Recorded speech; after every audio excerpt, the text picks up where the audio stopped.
Paz, irmãos, estou aqui mais uma vez. Venho trazer para vocês algo que Deus veio falando ao longo da última semana comigo. Está na passagem de Êxodo 32. Mas vendo o povo que Moisés tardava em descer do monte, ajuntou-se o povo a Arão e disseram-lhe: Levanta-te, faze-nos deuses que vão adiante de nós, porque quanto a este Moisés, a este homem que nos tirou da terra do Egito, não sabemos o que lhe sucedeu. Então, irmãos, o que está falando aqui para nós? Que Moisés havia subido, estava orando, estava falando com Deus, estava recebendo instruções de Deus. Porém, o povo, pela sua ansiedade, pela sua talvez até uma incredulidade do que estava acontecendo, não confiaram que Deus o traria de volta e que era o mesmo Deus que já havia feito milagres, tinha aberto o mar vermelho para o povo passar. E, enfim, o povo nesse momento aqui duvidou, né, devido ao tempo, né, porque às vezes Deus nos pede um tempo para algumas coisas para nós podermos fazer, e a gente, pela nossa ansiedade, pela nossa até mesmo falta de confiança em Deus, né, acabamos tomando a frente, e fazendo aquilo que está no nosso coração, né? Então, eu vejo muito isso numa questão de relacionamento, né? Às vezes a pessoa começa bem, começa esperando em Deus, aí com o passar do tempo ela vê que Deus tem não demorado, né, para responder ela, mas não responder ela no tempo que ela gostaria. Então ela acaba indo para algumas alternativas que o mundo dá, né? Mas a gente não pode se esquecer, que o inimigo ele é sujo, ele não brinca. O inimigo ele veio para roubar, matar e destruir. Se você está em julgo desigual, né, a Bíblia nos diz que nós somos filhos de Deus, porque conhecemos a verdade, né? Mas nem todo mundo é filho de Deus, isso a Bíblia nos diz. Não é como esse dito popular: também sou filho de Deus. Calma, que não é bem assim.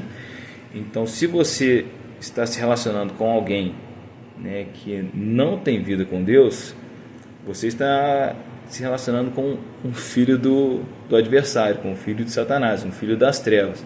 A Bíblia é muito clara com relação a isso, né? Então a gente tem que tomar muito cuidado para não acabar deixando que a ansiedade, essa falta de confiança em Deus nos atrapalhe, né? Eu falo porque isso mesmo já aconteceu comigo, né? Não estou nem falando na questão de relacionamento não, mas às vezes Deus, a gente pede uma direção para Deus e Deus demora, a gente, poxa, que será que era para eu ter feito?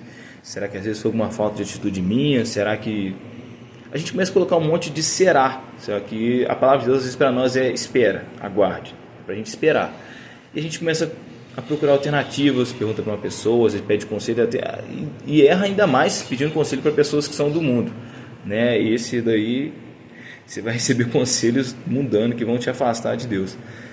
Então a gente não pode deixar que isso aconteça. Isso já aconteceu comigo, acredito que também com você já aconteceu, né? Você pode se perguntar assim: não, comigo não.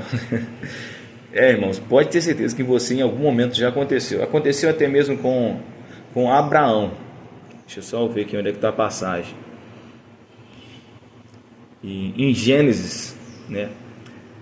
Em Gênesis 16, fala até da Sara, que consentiu em dar sua serva Agar a Abraão, a tomá-la como esposa, né, para ter um filho, porque viu que a promessa de Deus estava demorando a se cumprir. Então Agar toma uma atitude ali não sábia, de uma forma inconsequente, né, não pensa nas consequências. E ela vai e dá Agar, fala para Abraão tomar Agar como sua esposa também, e Abraão tem um filho com ela, chamado Ismael. O que hoje em dia nós entendemos é que, né, sobre a guerra que tem acontecido hoje mesmo da Palestina e Israel, foi exatamente por isso, porque a Palestina são os filhos de Ismael e Israel, né, são os filhos de Jacó, que depois foi ser chamado de Israel.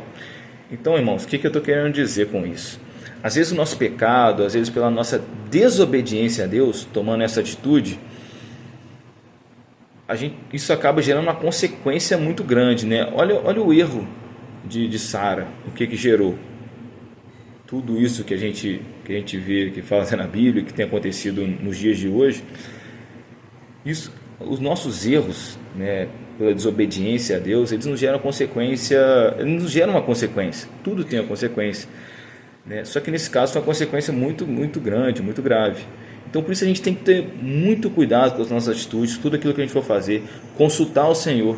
A Bíblia fala em Romanos 8,14 que os que são de Deus são guiados pelo Espírito, ou seja, não são guiados pelo seu próprio entendimento, por aquilo que acha, por um achismo do mundo, né? São guiados, os que são de Deus são guiados pelo Espírito, né? E acredito eu que seja falando do Espírito Santo de Deus, que Deus vai nos guiar. Então a gente precisa confiar em Deus, não somente na questão de relacionamento, mas em diversas outras áreas da nossa vida, tá?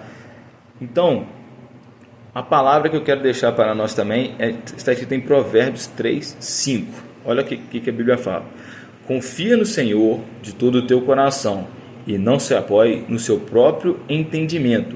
Reconhece-o em todos os teus caminhos e ele endireitará as tuas veredas. Tá vendo? Novamente aqui confirmando aquilo que eu disse para vocês, para a gente não se apoiar no nosso próprio conhecimento, no nosso próprio achismo, mas a confiar no Senhor de todo o nosso coração e entregar o nosso caminho a Ele, que Ele sabe o que é melhor para nós. Ele é um Deus que conhece o passado, o presente e o futuro. Então, com certeza, Ele vai saber o que é melhor para nós. Amém? Irmãos, não tenham dúvida sobre a palavra de Deus. O que Deus prometeu, Ele cumpre. Pode passar o tempo que for, a palavra de Deus se cumpre. As promessas de Deus se cumprem. Outro dia, um